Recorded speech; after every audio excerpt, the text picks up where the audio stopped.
blows my mind that people keep trying to call me a racist and a fake Republican. But like, if you even took a second to look at my channel, you can see that I'm quite literally America first, and I've preached that since day one. Like, I pointed out a fact to a man who's being racist against white people, and I said, hey, if you don't like white people, you can leave a country that is majority white. But I'm racist for that. All I am saying that if you're going to hate on people that live in America, if you hate the majority of the population in America, you can leave. It's simple. It's not racism, it's simple, it's facts. That's like if I went to Africa and I said I don't like black people, and I stayed there anyways. No, I can fucking leave. And before you guys take this shit out of fucking context, I don't dislike black people. I think we're all beautiful, I think we're all humans, we all bleed red. What I dislike is the culture that is surrounding us in America with black and white people, and that is the culture of hating one another, and that needs to stop. But again, I'm the racist because I call it out. No, darling, that is not why they call you a racist. It's because you are one. And you are either too ignorant or willfully ignorant, aka stupid, to understand it. You used the word racist 5 times in this video. It seems to be a theme for you to continue to use that word. You keep saying that word. I do not think it means what you think it means. And over here on my channel, words have meanings. They do not have morals. So let's look it up.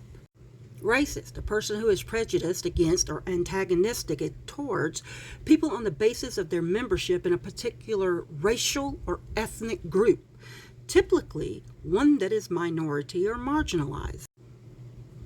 As you pointed out here, America, the United States of America, 70% of us are marshmallow fluff. So that means that you're not part of a minority or marginalized community by racial or ethnic means. Which means, my dear, you benefit from white privilege. Yeah, you said America first. That is the first American dog whistle I think we ever had. Yeah.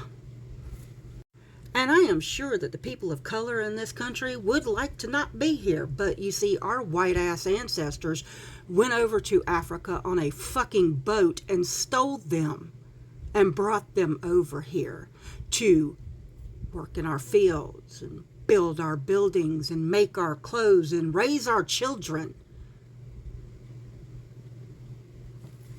Then you go on to say some ignorant ass bullshit like if I went to Africa and didn't like black people, I could just leave. As if there aren't white people. There's one who is working with the President of the United States right fucking now, who got his wealth thanks to apartheid.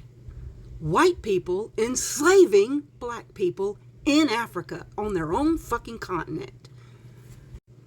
See, your little commentary ain't fucking new. It's not. You must have been raised with Karens with casseroles, huh? Obviously. Jesus Christ. The fact of the matter is that your parents' generation, and I say your parents' generation because obviously they starched your hood way too tight when you were a little kid, cut off the circulation to your fucking brain. But the election of Tangerine Palpatine, the treasonous bastard national embarrassment, was a fucking course correct for the racist in this country. Having a black president in the White House drove a stake of fear of the great replacement theory from Dean Wattenberg, who was presidential advisor to, I think, 5 presidents.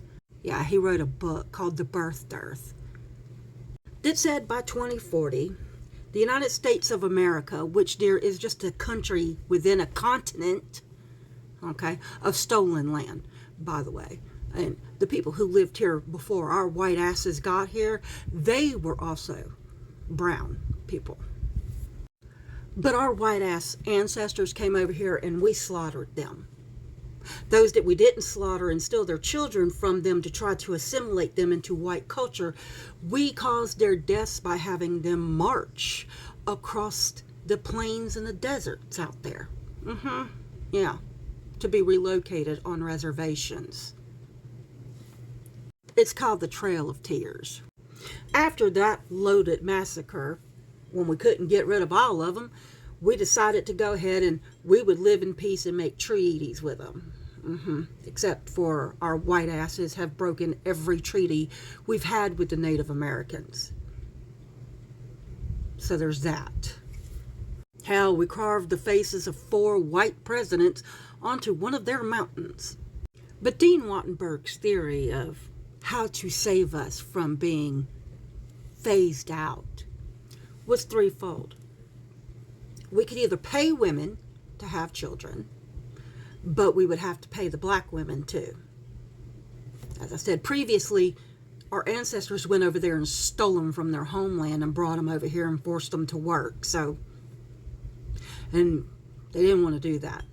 We could change our immigration status, but there again, wouldn't want to do that either because black and brown children. Or you can convince the white man that 60% of all abortions are performed on white women. Make abortion illegal and you have solved your birth dearth. You're going to make a beautiful broodmare, aren't you? Pop out all them babies, huh? I'm not really sure how old you are. I am 51 years old. I have seen some shit. And based on my age and my education, baby, people call you a racist because you're a fucking racist. You're a white supremacist. You can fucking own it. And yes, it is a bad thing.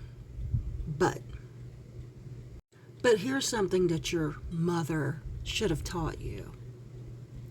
That behavior is not acceptable. It will not be tolerated. Because, baby, you are not special. You're just another mediocre white girl who thinks she's got it all figured out. You're just starting out in life. You really want to go down this way? This is what you want to be? Damn.